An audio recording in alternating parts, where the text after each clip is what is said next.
Okay, great. You should be rolling. Go. Are we rolling? Yes. Okay. Hi, again. This is Clint Imboden, the founder of Artists of the Resistance. And this week I have the amazing pleasure of speaking to the founder of Tiny Pricks.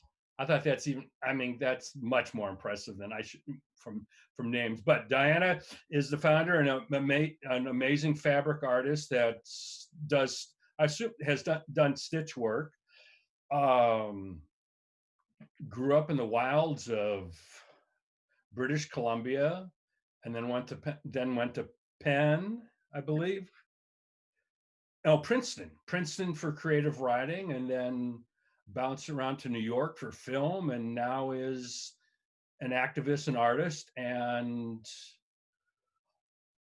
somebody we all thought would be a really cool person. I honestly didn't know about her before my assistant showed me her, but I've gone to her Instagram and I've dug around on the Tiny Prick website and found very similar work to me of mine, but done on fabric and with stitch work instead of laser engraving his tweets and different things onto blocks and stuff. So, Diana, this seems the kind of a precarious or a roundabout trip for you. How can you connect the dots for me? I can try to connect the dots. Okay. The dots keep moving and changing shape, but Yes. I mean, just starting with citizenship, I live in Victoria, British Columbia, and as you may notice in the States now, Instagram identifies me as being based in Canada, which is something that they've taken.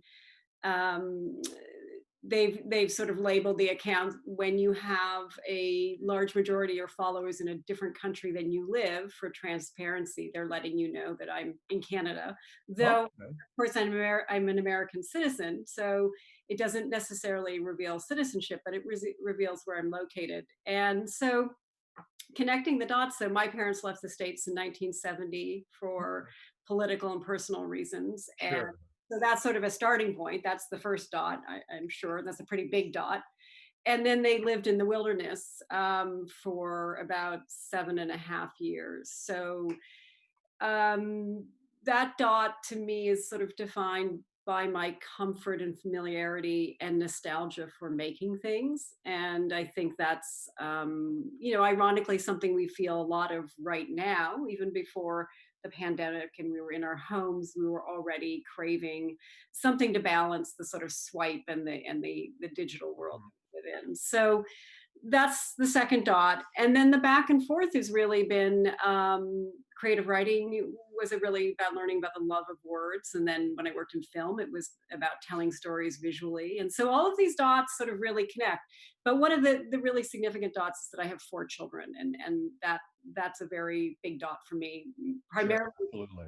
yeah, as a mother, as a woman, it's informed my practice. And I'm admiring all the things you have behind you because I've collected things and certainly grew up playing with wooden blocks, and having the things that you have around you has gives one a sense of home. And when you have children, you're collecting things all the time: games, Absolutely. clothing, toys. And so that's a very big dot. That idea of sort of the matriarch as a collector, keeping a sort of scrapbook, keeping a record through objects. And so that's one of the other dots that, and you can see where all this leads into Tiny Pricks Project. It is really the biggest dot, and it's really a sort of a circle that brings in all of these different aspects of my experience, first 50 years of my life. Okay. When you say wilderness, I mean, I'm assuming outdoor plumbing, no running water, maybe solar or something, but No, no solar. No, that it was pre-solar for us. okay. Yeah, no, we had an outhouse. We had no electricity. We were really living um, sort of off the land and in isolation. Sure. Well, I can see where, yeah, you're making do with things that you're gonna use them or wear them until they're just unusable for anything, and then they'll become a rag. Yes. Oh, yeah. Then, yeah, they wear down. They wear down, and that is something that when I started this project, I wanted to make sure, especially this is my third public project, I wanted to make sure that it didn't cost participants anything to participate. That was extremely important to me. And as it turns out, and I know we'll probably both talk on this and touch on this, it turns out that the things that you've had and you've worn and you've kept have been infused with meaning that you can't really create without a sense of history. And so how an object moves from, I had a toy sewing machine that was actually a real sewing machine originally when I was growing up. I didn't have plastic toys. Everything had to be made by hand. And there was a very fine line between work and play because you were playing with real objects, but work didn't feel like work. It felt like Mhm. play. And so there were a lot of interesting things that I think uh, I picked up on and that I sort of have become part of my sort of muscle memory. Yeah, it looked like from looking on your personal work that you use a lot of old fabric, a lot of handkerchiefs and things like that. Now, I assume that comes from that also is connected to that the sense of history. I see that all the time in any of the objects that I collect for personal use or for art, because it's that implied history that, where has it been the last 100 years before it came into my hands. Yeah, and so and how do we carry meaning for objects? And I'm very struck by the difference between a monument and a memorial. So when you go to a place, I remember going to the Museum of Anthropology at UBC, and they had clothing that had been worn and belonged to survivors of the dropping of the atomic bomb in Hiroshima. And so this clothing is burnt, and their spectacles and their dentures and their shoes. And that was the first indication to me that clothing had and objects could have a memory for someone who had no history and no real knowledge of the event that object represented, Sure. simply because it was an everyday object. And so we can sort of discuss whether or not it's really art, but I would argue that it really gave it so much more meaning that I could have been wearing that could have been a dress that my mother wore for me that was burnt in half. Those could have been my shoes. Mhm. And so there's this real sense that when you collect things, you're you're acknowledging the infused memory. So have you always been a collector? Does that go back to the beginning, that you can't throw things away, or that you always find things that are older or used seem to have more life or more interest to them than buying something new. Well, so one thing about life in the wilderness, and that the way I grew up, was that my parents didn't take very much with them into the wilderness, and I didn't see family very frequently at all. So I didn't have the sense of the accumulation of family history through objects. So I didn't necessarily. Occasionally, I went to my grandparents' house in Connecticut, but I didn't quite understand all of the history. So when as we start collecting things, you need space to collect them, and you Right. need to and the way we were living, you only had things that were really of value. And it turns out that books were of value because you had long winters when you wouldn't spend time outdoors in the north where it's extremely cold, and then Well, you would read and write. So it was interesting what objects. So my parents brought books with them, but not a lot of other things. So what happened for me, and you referenced both in my personal work and in Tiny Pricks, the textile that I use came from my maternal grandparents, and so oh, they had textile for generations. And my mother she's in her early 70s. She's not doesn't have a large apartment. She skis, she paddleboards, she's doing a lot of different things. She's not spending a lot of time folding linens and mhm. holding on to baby christening gowns and doing needlepoint and all of these things that my grandmother did that were really symbolic of how my grandmother lived and how she was creating things as well. But my mother has a totally different lifestyle. So all these things came to me.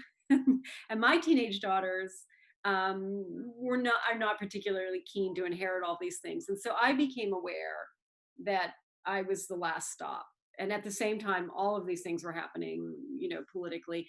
And I have to say, I love these objects, and I love that they will have a new meaning and a new purpose. And the whole reason you and I are talking and you're looking at my grandmother's textiles are because there was a way to transform them into a meaning uh, as part of this current political discourse.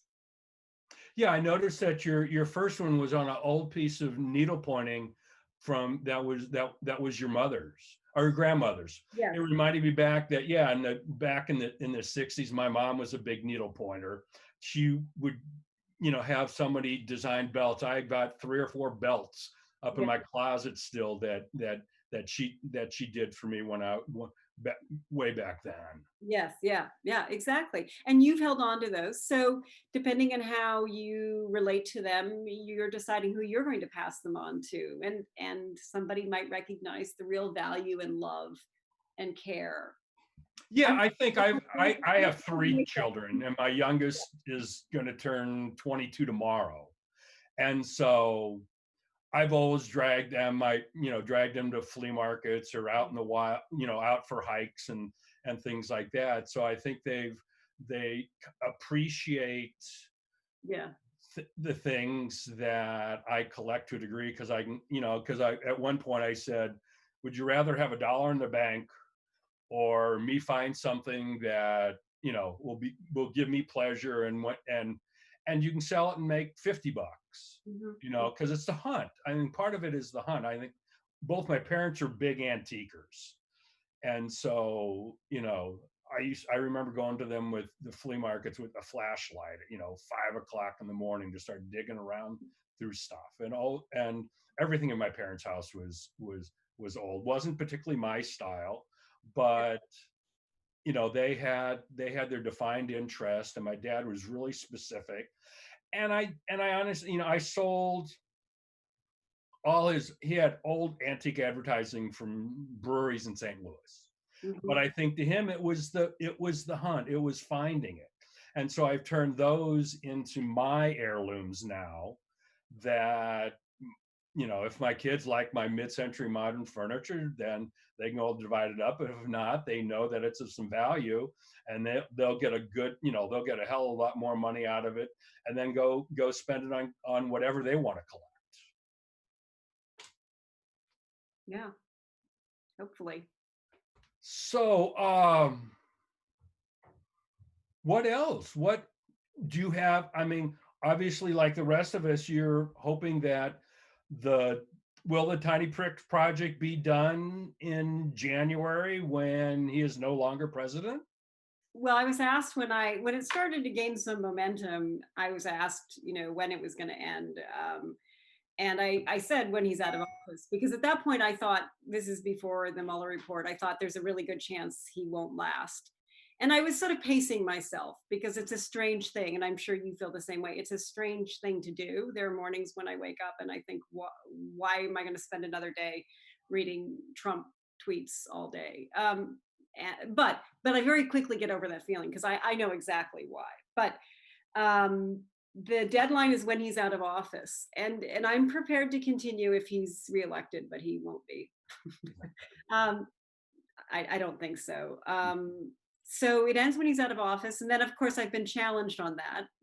People have said, really, what you don't know what he's going to do next, and maybe there's a reason to continue. I don't know, but I think for conceptually it needs an end, it needs a goal. So the goal was originally to have 2020 pieces by 2020. We reached that goal last October thanks to the show that I had in New York and the support and sponsorship of Lingua Franca. And so I reached that goal in October, and now the goal is to have 5,000 pieces by the end of the year. But really, that's just a number to help us move along. It's not Hmm. Hmm.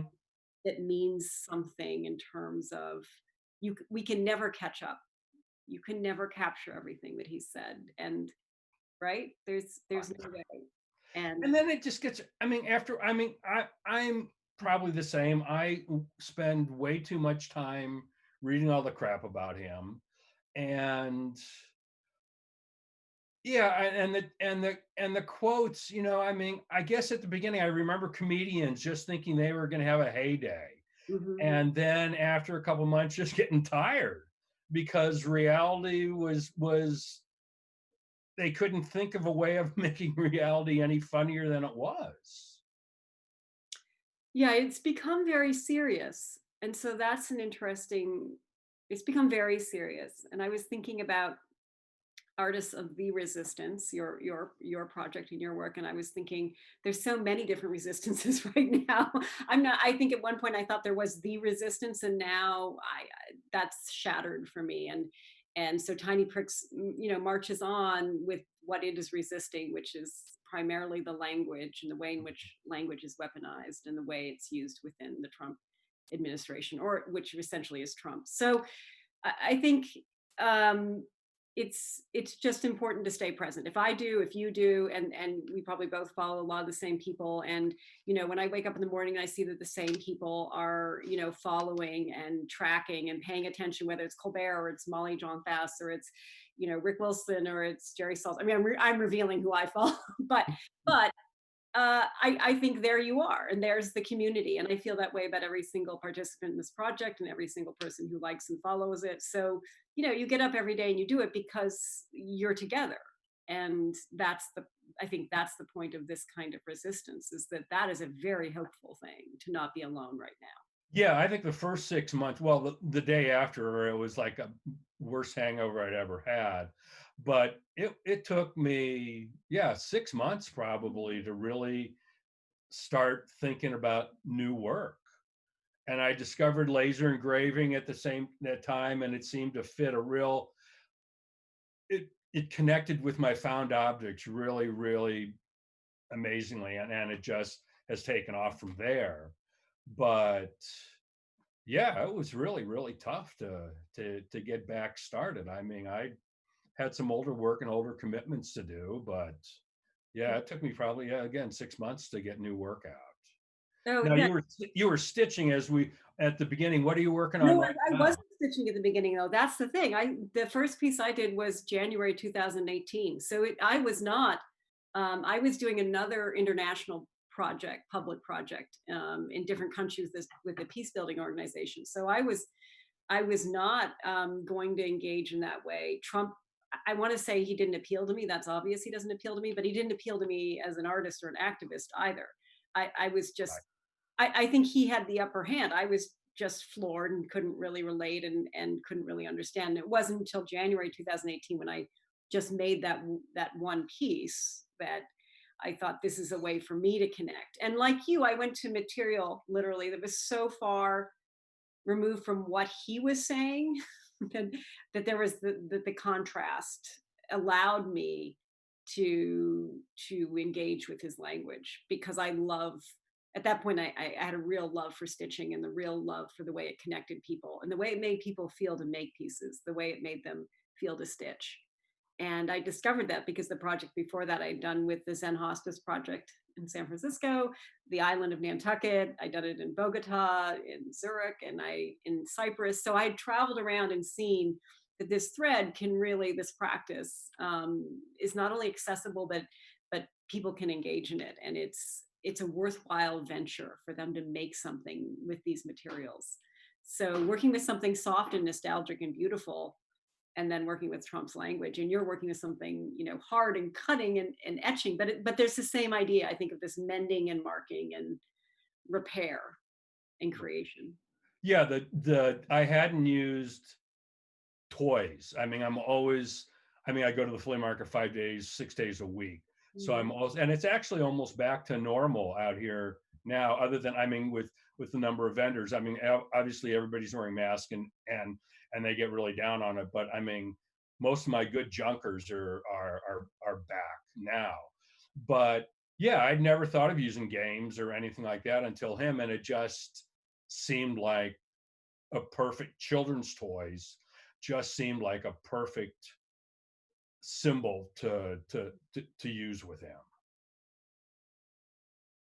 Yeah, I can relate to that. I mean, and I think that's where a lot of participants, first of all, for Tiny Pricks, it's the hand to object ratio. So you can hold it, you can make it, it feels like the right size object to work with. But obviously it's the nostalgia is Mhm. very strong. I'm feeling a lot of nostalgia for a lot of different things right now, not just you know everything really. Yeah. No, I can completely understand. And I can understand because I mean stitch work is ubiquitous and it's generational, and as you've proven, it's multicultural. I mean, definitely, and I think that's can really act as a as being able to open a door. Anybody can probably can stitch a word onto fabric without sicking themselves too much. That's one, at least one thing my mom taught me how to do was to sew by hand. And so, that's something that I learned. So I think, everybody learns, or at least, you know, enlightened people, I guess, learn. Their parents let them learn. Well, it's interesting because some people have over actually confessed to me that they've overcome a negative experience of learning to especially embroidery, which has a certain reputation Yeah. historically as for women especially. So it's interesting for people to talk about some of the and I don't this is a trauma with a small t, but some of the experiences that and feelings they have stitching again when they had it sort of drilled into them, when it wasn't the loving and generous practice that you're talking about, when a time when it was more sort of expected and enforced. Right. I mean, I was thinking, I was doing a button the other day, and I remembered learning how to sew a button in home ec in grade 8, which I don't really think my kids have not learned. Yeah. And so it's interesting because I think half the people in that class probably were interested and enjoyed it and found it useful, and the other half felt, it made them feel bad, basically. And the thing about tiny pricks, which is so fantastic, is that you don't have to be an expert. In fact, the pieces where you see the struggle, or the visible, the invisible feelings are visible on the textile. It's really persuasive and effective. It's an extremely generous medium. Yeah, and I think it's very, and I would assume that it's really very therapeutic to people too, to make doing something, to get something out of your head, to get it physical and add that other dimension to it really, really helps a lot of people, obviously, to deal with issues. I hope so. I would feel really badly if it didn't. I think, I mean, I would feel that's one of the things that keeps me doing this is that it's really exciting to hear people, I get letters and notes and messages, and I think people are surprised sometimes by how enjoyable it is. And then you get to send it off. That this is the other incredible thing. And I would be remiss if I didn't talk about the importance of Instagram for this project, because especially now it's a gallery. It's a chance for thousands of people to see something that you've made this for this moment. And I have participants who've made, I think maybe the largest number is up to 80 pieces, but there are people who have created projects within the project and practices within this practice, which is really exciting for me. So, of the how would you, I mean, how do most people just do more than one? Do they just get hooked on it and decide that, hey, this is really helping me cope with what's going on? And as you said, it's something that you can take. You can be on public transit or be sitting somewhere outside, and you can pull. I mean, it takes up no room. Yeah, that's absolutely important. And I'm glad you mentioned that, because that was one of the reasons I started working in this medium, because I was taking my son to squash practice and I can't carry an easel and paints. And this you can just put in a Ziploc bag. I can work anywhere. And in fact, I don't really sit and watch a movie without working, without stitching. Occasionally my family, once they made me wear a headlamp so that they could watch Apocalypse Now without the lights on, which is fair enough. Right. But it is very practical, and I don't know. There are a group of people who've made a lot of pieces, and I just never know. Sometimes people send me one, and the only one they're going to make, and then they get addicted to it, and they really create a practice. It's a way of looking. It's a way of following the news, and whether I think you're making pieces or you're following it on Instagram, it's just that way of sort of getting your news and getting a bit of it and processing it. So back to when now all your personal work, that's all family heirlooms, all the Not and all anymore. that. Oh, I was just I've run out. okay. No, I use those up, and now, like you, I go looking for textiles, or people often send me stuff. People have been very generous with their own personal textiles, and because they don't know what to do with it, they don't want to throw it out. Right. The feeling that we have, we're still sentimental, even if we can't keep it anymore. And so I very often will have friends send me boxes of stuff that's been in their family for a long time, and donate it to the cause. But I try to keep it, I try to focus on textile that comes to me as a gift or is donated, just to sort of keep the budget for my studio low, because Yeah. I've been bootstrapping tiny pricks. So it's sort of a balance of every now and then there's some amazing handkerchiefs that are $30. No, I know. No, I know. insane. Yeah. No, I needed a wood hammer from a play school cobbler's bench for a piece that I just finished, my latest one, and I paid $1, $2 for the cobbler's bench. It had all the pegs, but it was missing the hammer. Then I had to go online so I could finish the piece, and I had to pay, like, with shipping, like $28 for this little wood hammer. And then yesterday I found one at the flea market for $1. Yeah. Well, if I had that hammer, I would have sent it to you. Okay. So you have a good stash right now of donated fabric? No, it's dwindled. I mean, because of coronavirus, I've been unable to travel. I'm actually traveling. I just bought a plane ticket yesterday to travel back to the States. But no, my supply is starting to dwindle. But then all this used PPE is coming into focus. So I've used a lot of that. But they're really special textiles out there that as you know, and you've seen, vintage textiles. Oh And yeah. if you get one that's just has, just the right quote with the right textile in it, and it's, the piece hums.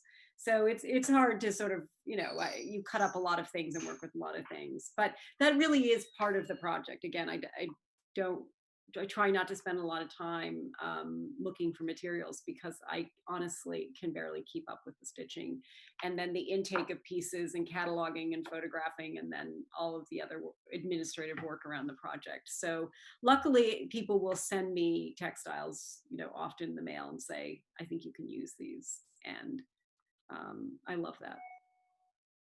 Well, if anybody that's listening wants to send me old alphabet blocks, Yes.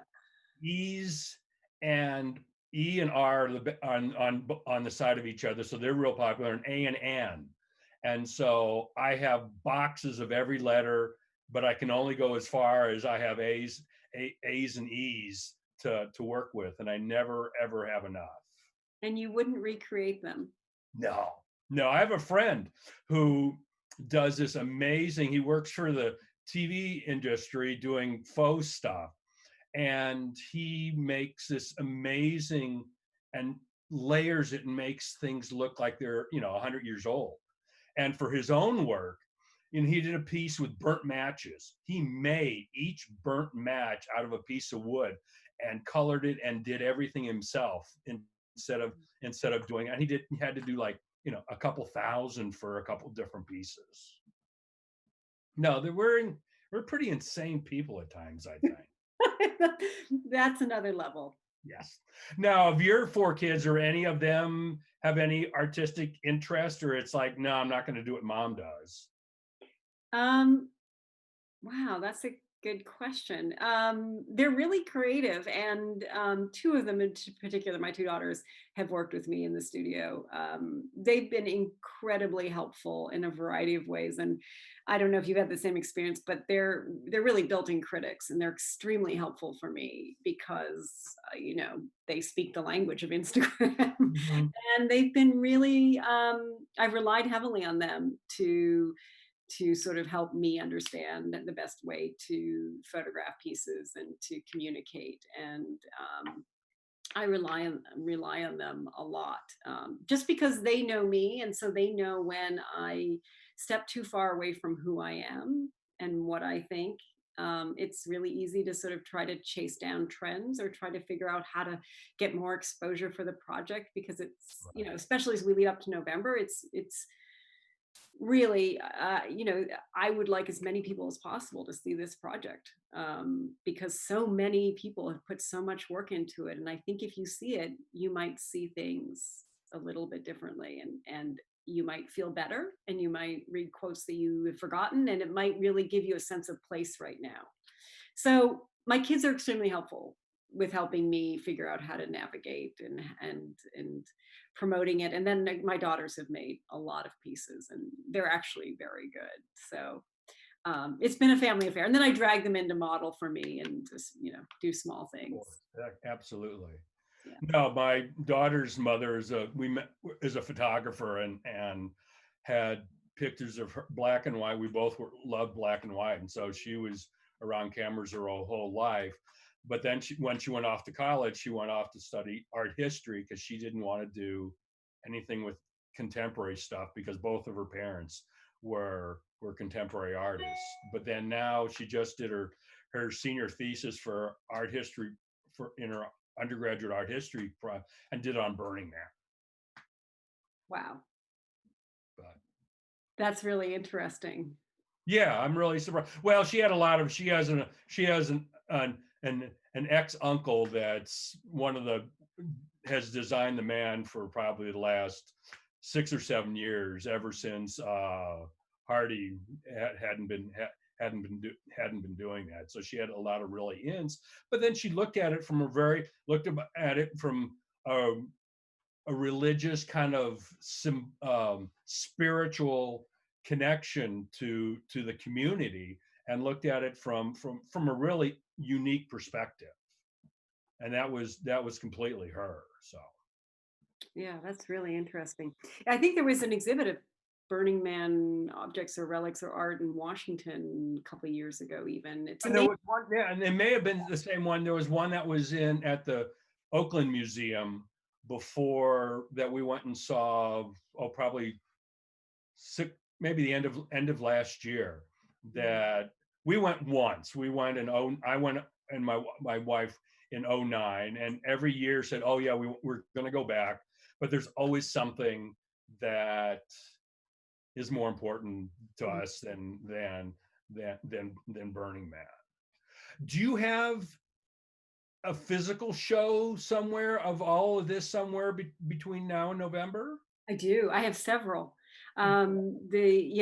Luckily, because that's obviously there are a lot of things in February I thought were going to happen and have been shifted, which is understandable. Yes, I'm traveling actually back east on July 17th at Beacon Gallery in Boston. There'll be over a couple hundred pieces of Trump text related to his language about women, and it's part of a group show called Mixed Messages. And so, as you can imagine, in fact, just today I posted was it a grab 'em by the pussy or sadly she's no longer a 10. I mean, there is a Trump canon of quotes about women that just keep coming in. And so it's really interesting to look at the project in terms of a boomerang. It goes from social media to textile stitching back to social media, and that gives you some information about what people are still hearing and what pieces they feel compelled to make. And I don't get pieces about build the wall anymore, although there was a time when that was the quote, really all about the wall. Everything was about the wall. but I still get some of the quotes related to language about women. So that's the show in Boston. And then at the end of August, I install a show at Culture House, which is 4 blocks from the Capitol in Washington, D.C., and that will be up for months. Great. So it's, and then Plant House Gallery in New York will have part of the project. So right now, with over 3,400 pieces, the project can travel around.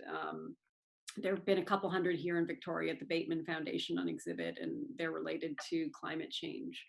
So there's so many different ways it can go, and I think seeing it physically is so important because you don't really get the sense of scale on Instagram. And Yeah, then I mean, it's kind of like the quilt project way back in the AIDS epidemic. yeah. It was seeing, almost a football field full of quilts to really be able to see the impact. I Mhm. mean, it just had just an amazing, you know, life altering experience. Just like, I mean, going into a place and seeing, size matters. Someone asked me, and maybe you know the answer to this, did they always intend for the quilts to go to Washington? Was that performative aspect of it always the goal? Because I didn't. No, because at the time then I was living in Dallas, Mhm. and had some close friends that have since succumbed from it, but I'm not really sure. I can't believe that wasn't. Maybe it's like you. Maybe someone, that was something that they were doing to commemorate their partner, and that was something that they liked to quilt, or their mother had quilted, and that seemed like something that they could have a piece of their partner still with them, as being able to put a quilt around them, or on that. So Yeah, that sense of the performative, the destination for the quilts to go to Washington. I heard once that they had to lift them every 20 minutes so the grass wasn't damaged. It was one of these requirements of exhibiting it. And I think about that in terms of tiny pricks, in terms of, where can it go and be? Where can all these pieces be together, and where can people go and see it?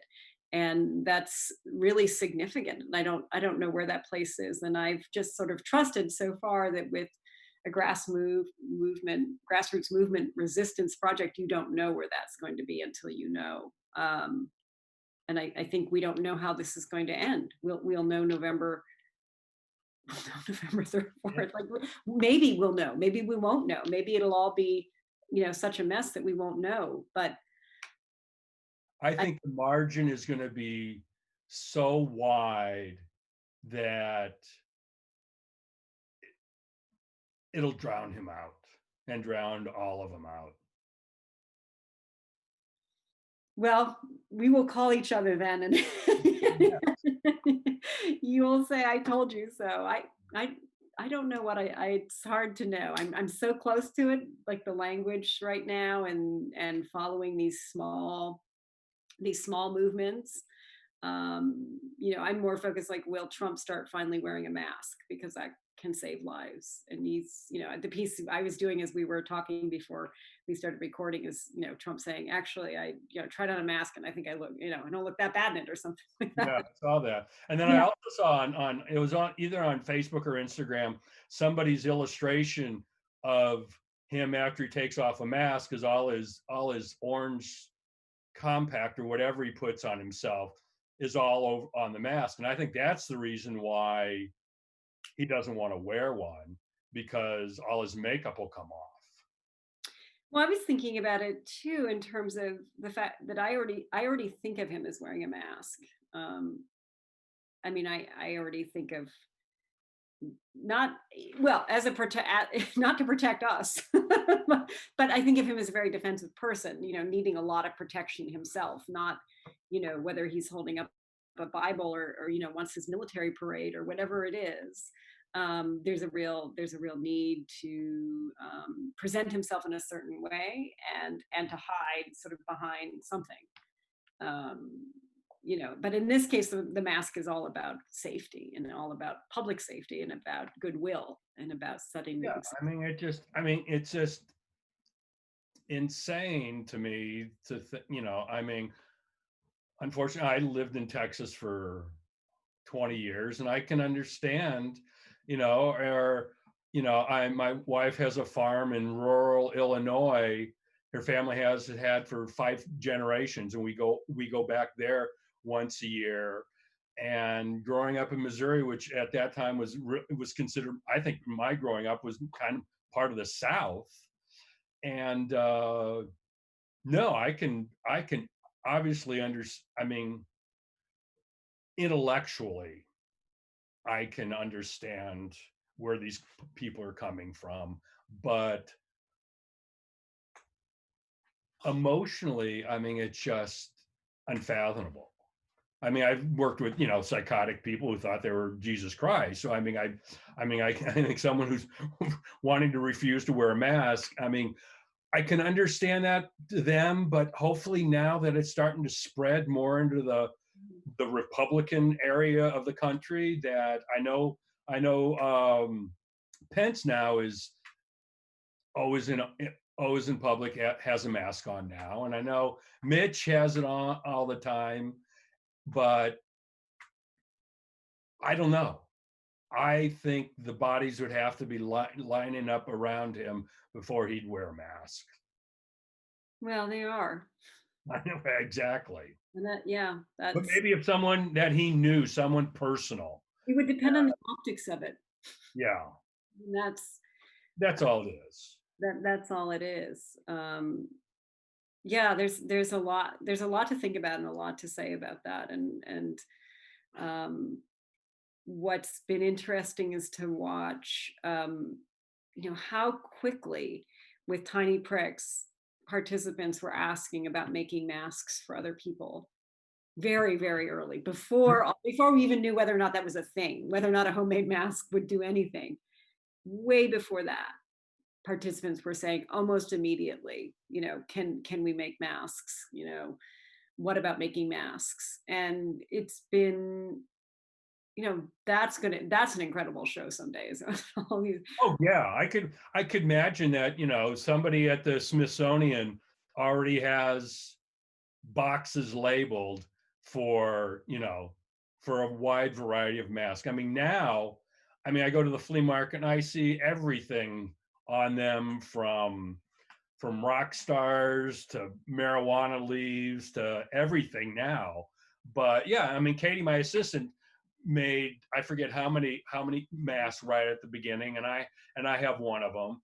And I had a number of friends that were into fabrics, and cranked out a whole bunch of masks. and right there you see so you see the value added of manual labor, but then you also see, you can go to the Gap and buy. I was at the Gap yesterday. You can buy masks, like you buy, 5 underwear for $35 at the Gap. You can buy. So if I make a mask, I can't sell it really because if it's more than $10, people are like, I can get a mask. So you in this micro economy, right in this example, you have sort of what is the value of something that's made by hand, and how much will someone pay for it, and how can we afford to keep making and giving these things, because I'm sure, Katie, it takes time to make them. I have participants who Yeah, make unless unless hundreds. you're unless you're Ai Weiwei, and I don't know if you saw the Yes, yeah. and I bought one. And if I had had the money, I would have probably bought more. But it was it just seemed like a really smart thing at the time for as a fundraiser. And I imagine he sold, made a couple $1 million, because I know the one that I bought for $50, there had been over 6,000 of that particular one sold. So there's $300,000 on one mask, and I had a dozen, and then you spent the $1,500, then you got 8, so you had a total of 20. But yeah, it just seems like, and I think it would be a really good fundraiser for non-for-profits, is that give artists masks to decorate, and then sell them, because that would be something that would be simple to show or model online. Yes. and stuff like that. So I think there's a lot more legs to this. Yeah, I agree. So how many have you done for Tiny Bricks? Oh, you said there's a question that you couldn't ask me. What would it be? I have Done done. at least one. I've done hundreds. I've done hundreds. Yeah, Okay. yeah, I, yeah. I mean, I'm almost making one a day. I don't have a number. I should have a number. I can pull it up in my database, but I haven't done that. I made a lot of them, but I also do commissions to support the project and fund the project. So between the two, I've made a lot. And I've now gotten to the point where I was going through a bin, sorting them to send the pieces to Boston, and there were a couple pieces I couldn't remember if I'd made or somebody else had made, and so luckily I could go back to the spreadsheet. But a lot of them I remember sort of where I was when I made them and what I was thinking. And that's another way of sort of people remembering and spending more time with these quotes, because a lot of people are motivated for really personal reasons to pick a certain quote. um, it's an important way of sort of picking that moment when you're going to protest, whether it's Kavanaugh or whatever, whatever the issue. That was a big one. Whatever the issue is, you say, this is the moment. People will say, I've followed the project from the beginning, or I've been following for a long time, and I didn't know, never didn't feel like participating, or I didn't know what quote I would pick. And then this one just hit me, and they make it with urgency and they send it in. so does of any of the ones that you've done had the same impact on you as that very first one on your grandmother's needlepoint?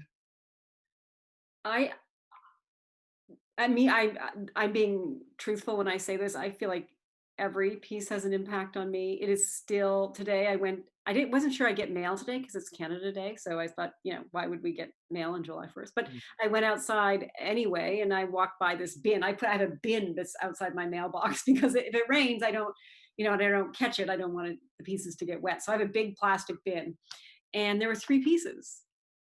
And every time someone gives me a piece or they mail in a piece, it's incredible. It's an incredible experience to be the recipient or the guardian or the, whatever I am. It's an incredible experience to have strangers or friends make something for you and send it to you, and trust you with their time and their work and their opinion, their politics. So every single piece is really important to me, and it's been strange since February. Half the collection is in New Jersey right now, and it's really felt it's been a little challenging to have it out of reach, because I'm used to spending so much time with the pieces and curating them for shows and collecting them and starting to see the relationships between pieces. And so I started most recently to think about, I've always been asked about quilts, will they be quilts? And I've been thinking more recently about when he loses in November, what I'm going to do with all these pieces, and have been thinking about making sort of panels and having a conversation between the pieces, because there are a lot of different, similar textiles. You probably see when you go to flea markets, you might pick up 10 from me from the flea market, and someone in New Jersey has one of those textiles that was their grandmother's. And because these textiles were also mass produced, certain patterns and designs. So there's a lot to play with, like you have blocks and toys and games. It's very similar. There are a lot of little pieces, and figuring out how to connect them can create a lot of meaning. So it sounds like you haven't.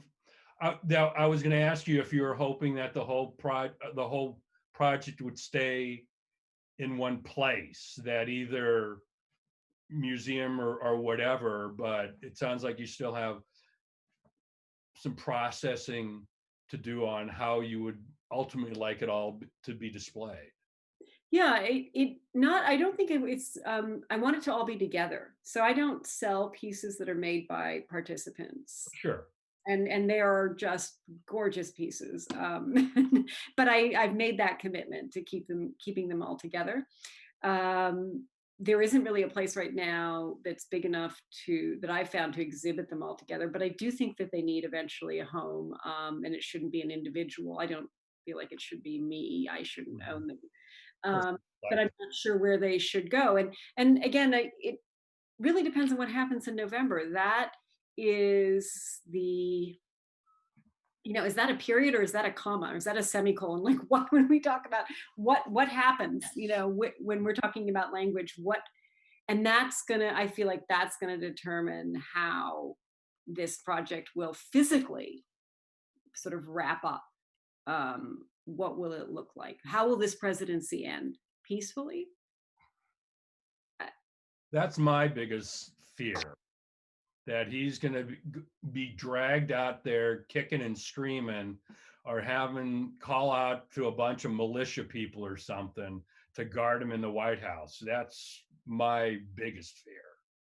Yeah, my fear is, he'll continue to do what he's always done, which is, oh, whoops, I posted a video where someone said white power. Like, oh, whoops, I didn't hear that one statement.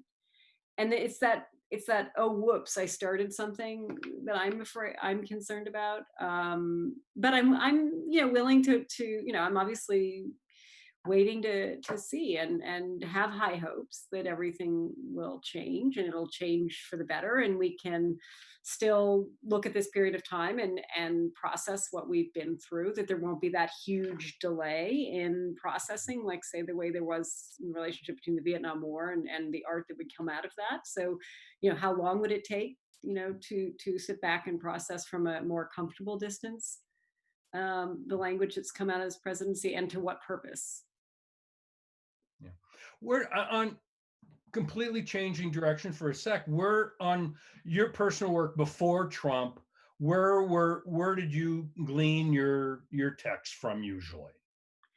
Um, that was really more inspirational text, Okay.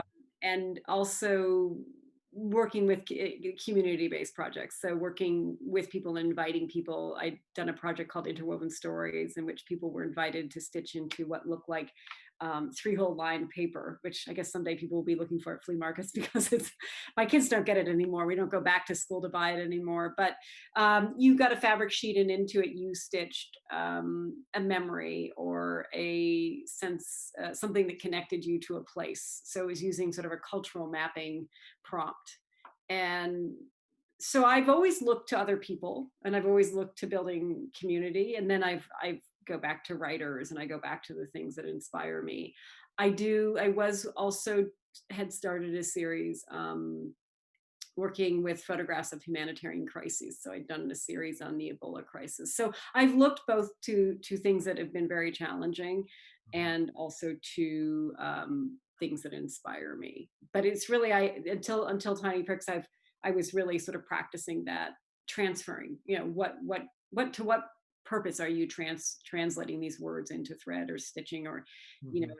and working on that, because there was a natural love for the materials and for the words, but it's a juxtaposition. So figuring out how to do that, and Tiny Pricks knows how to do that because the words are so clear. And I'm sure you found the same thing. Those words are there's a sense of wanting to capture them and make sure that they're people see them and hear them and understand them. Mhm. Yeah. Well, we're almost an hour's almost already flown by, as I figured it would. Um, is there anything you wanna talk about, or pitch, or whatever, beyond you need some more fabric? Yeah, So textiles would be great. Well, anything you can stitch into, honestly, anything you can put a needle through, and people have gotten pretty creative, from their Girl Scout, sashes to, plastic gloves. No, it's really enjoyable to talk with you about the project, because I spend a lot of time, especially these days, stitching, and working alone. So no, a continued sense of community, and artists who are willing to work with this material to really transform it into something else okay, okay. is really what I Well, need. I would love to talk to you again in December. Oh, should we make a date? Sure. Yeah, yeah. So, I mean, No matter what the outcome? no matter what the outcome. Okay, Yeah. that So was we'll know that you've gone from 5,000 to 20,000 or and you found the blocks you're looking for. We found the words and the letters that we need. I know. Yeah. Um uh Julian, do you want to kind of start wrapping it up now? Sure, yeah, we can wrap it up if guys didn't have anything else. I I think we pretty much, other than, I mean, we could, now you were stitching Yeah. before we went live, and I'm assuming because your eyes have pretty much been focused on your phone for the time, that you haven't been, I don't know, maybe you can stitch with your peripheral vision, but Yeah, I can.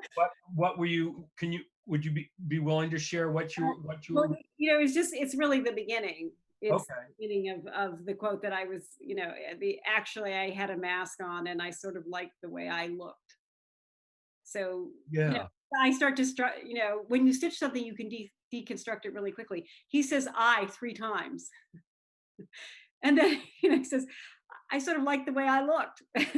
yeah, I think what else do we need to know? Yeah, no, I often don't do Zoom calls just for social reasons because I can then stitch, and then people will say, "I can hear you stitching. I can hear the needle going through." Especially masks like this, it makes yeah. a little jagged sound when you go through it.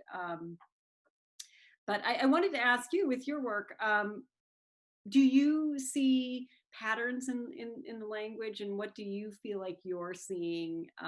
What's the accumulation of this text and this language been like? Yeah, I mean, text before this, I mean, I've been using text for a long time. I think that, and I've used a lot of nonverbal text like Morse code or Braille. Braille has always been a really interesting use of, because it's something that sighted people don't know, and it's flat, and so Braille readers wouldn't be able to do it, and so I've liked the tension there. And I think with text, I've really started working with a lot of like idioms. I have a series that I'm working with these old long-handled shovels, and putting idioms like,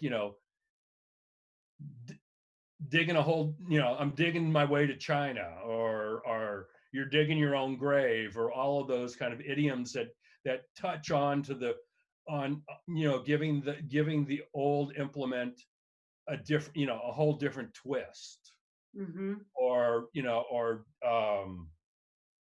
but the political stuff right now has been really my focus with text. I know I'm still doing, collecting for assemblage and different thing like that, that's non-political. But I had another one with when I started out with text, was I used wooden boxes, but I disassembled the boxes and used the inside for my palette for having laser text on, and then reassembling the boxes, and the original use of the box had a connection to what the text was inside. I found this beautiful Chinese old box, and I I got Mao's Little Red Book and condensed it down to all the text, and started, and the first, I forget how many pages of it are inside this box, and it's called Empty Boxes. And I did another one, and that started with the big book from AA, inside old liquor boxes. And I'm doing Silent Spring inside of all these old boxes that were used to move food around. And so, I have ongoing things like that you know, for the AA one, I think my laser guy said I'd need like 18 to 20 boxes, and I think I've done about 3 because I got a whole bunch of boxes, and then when I was trying to disassemble them, they were too old and they just disintegrated on me. But that's, you know, that's where text is. But laser's really given my text work just a completely different throw to it.